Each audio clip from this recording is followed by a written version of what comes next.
నమస్కారం. మీరు చూస్తున్నారు పూజ టీవీ. నేను లలిత సహస్ర. మీనరాశి ఆఖరి రాశి. పేరుకి ఆఖరి రాశి కానీ ఎప్పుడు కూడా ముందుండాలనే ఆలోచన ఈ మీనరాశి వారిది. అయితే మీకు విషయం తెలుసా? మీనరాశి వారికి కూడా ఏలినాటి శని దాదాపుగా 7 ఏళ్ల నుంచి నడుస్తూనే ఉంది. అయితే ఇప్పటికీ 6 సంవత్సరాలు కంప్లీట్ చేసుకుంది.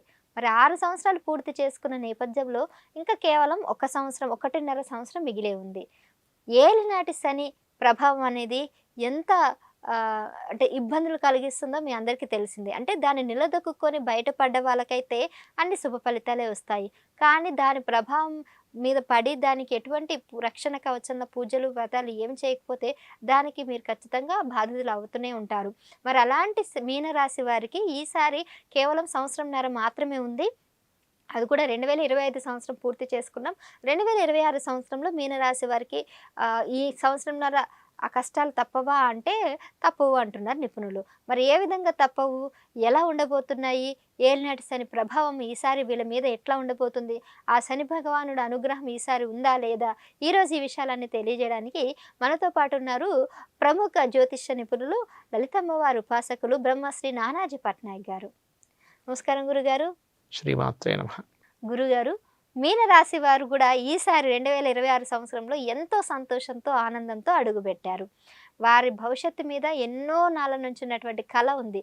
ఎందుకంటే ఇప్పటికే 6 సంవత్సరాలతో విసిగిపోయినటువంటి వారు కేవలం ఈ ఒక్క సంవత్సరంలో అయిపోతుంది కదా, సో మా కష్టాలన్నీ తీరిపోతాయని వాళ్ళు భావిస్తున్నారు. పైపెచ్చు పరాభవనావ సంవత్సరం ఈసారి కాబట్టి ఈ సంవత్సరంలో వాళ్ళకి అటువంటి పరాభావాలు ఏమైనా ఉన్నాయా, లేకపోతే ఏమైనా పూజలు వ్రతాలు చేస్తే ఈ సంవత్సరంన్నర పీడ ఈసారి వదిలిపోతుందా, శని పీడ నుంచి వెళ్ళిపోవడానికి రకరకాల ప్రయత్నాలు చేస్తున్నటువంటి వారికి మీరు ఎలాంటి సలహాలు ఇస్తారు?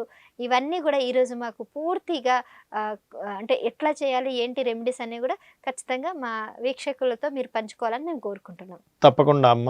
ఇక్కడ ఏలినాటి శని జన్మరాశిలో తిరుగుతున్నటువంటిది మీనరాశి వారికి ఇంకొక 3.5 సంవత్సరాలు ఉంటుంది. కాకపోతే జన్మంలో ఉన్నప్పుడు ఇచ్చే రిజల్ట్స్ ఏమిటి అంటే కొంచెం వీళ్ళ యొక్క ఆలోచన మీద చూపిస్తూ ఉంటుంది, మనసు మీద చూపిస్తూ ఉంటుంది. అంటే మనసు కొంచెం ఖేద చెందడము, బాధగా ఉండడం, ఏదో తెలియని ఒక డ్రౌజీనెస్ ఉండడము, కొంచెం ప్రయాణాలు ఎక్కువగా అవ్వడము, తల్లిగారి ఆరోగ్య విషయంలో కూడా కొంతవరకు ఇబ్బంది రావడము, మరియు అదేవిధంగా కాస్త నేత్ర సంబంధించిన ఎడమ నేత్రానికి సంబంధించినటువంటి డిస్టర్బెన్సెస్ రావడము అనేటువంటివి కాస్త ఉంటాయి. అదే కాకుండా ఏంటంటే కొంచెం తెలియని ఒక బద్ధకం వీళ్ళని ఆవహిస్తూ ఉంటుంది రాశిలో.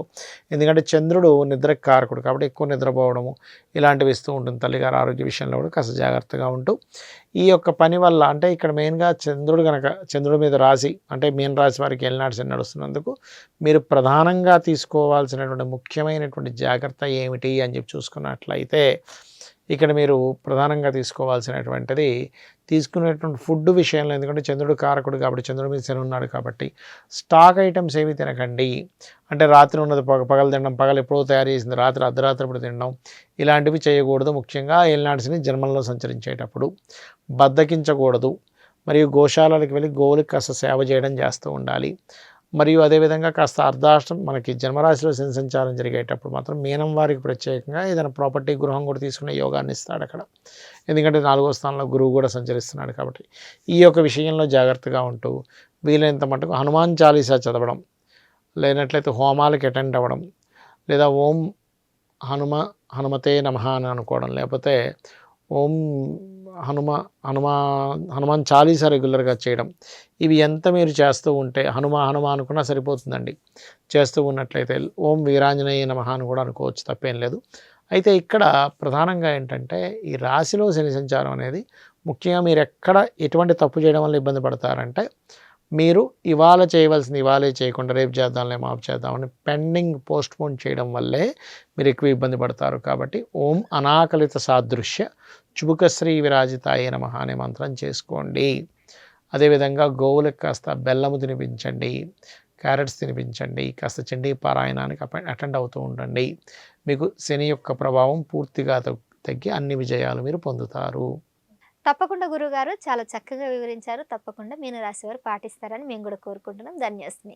చూసారు కదండి, బ్రహ్మశ్రీ నానాజీ పట్నాయక్ గారు చెప్పినటువంటి రెమెడీస్ మీరు ఖచ్చితంగా పాటించాలి. ఎందుకంటే గురుగారు గతంలో చెప్పినటువంటి విషయాలు ఏవైతే ఉన్నాయో ప్రిడిక్షన్స్ అన్నీ కూడా అక్షరాల నిజంగా అయ్యాయి. వారు ఇంకొంతమందికి ఇచ్చినటువంటి రెమెడీస్ అవన్నీ పాటించడం వల్ల వారు కొన్ని ప్రమాదాల నుంచి బయటపడినటువంటి సందర్భాలు కూడా మనం చూస్తూనే ఉన్నాము.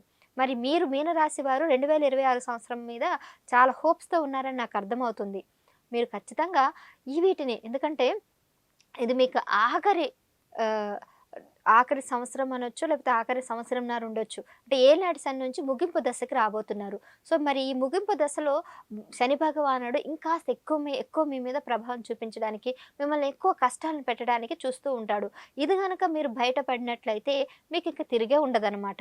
మరి ఇన్నాళ్ళ నుంచి పడినటువంటి పీడ మీకు వదిలిపోతుంది అనంటే, మీరు ఖచ్చితంగా గురుగారు చెప్పినవన్నీ అక్షరాల పాటిస్తేనే మీకు ఆ శుభ ఫలితాలైతే లభిస్తాయనేది నేను అనుకుంటున్నాను. సో, ఖచ్చితంగా పాటించండి. మీకు ఇంకేమైనా సందేహాలున్నాయా?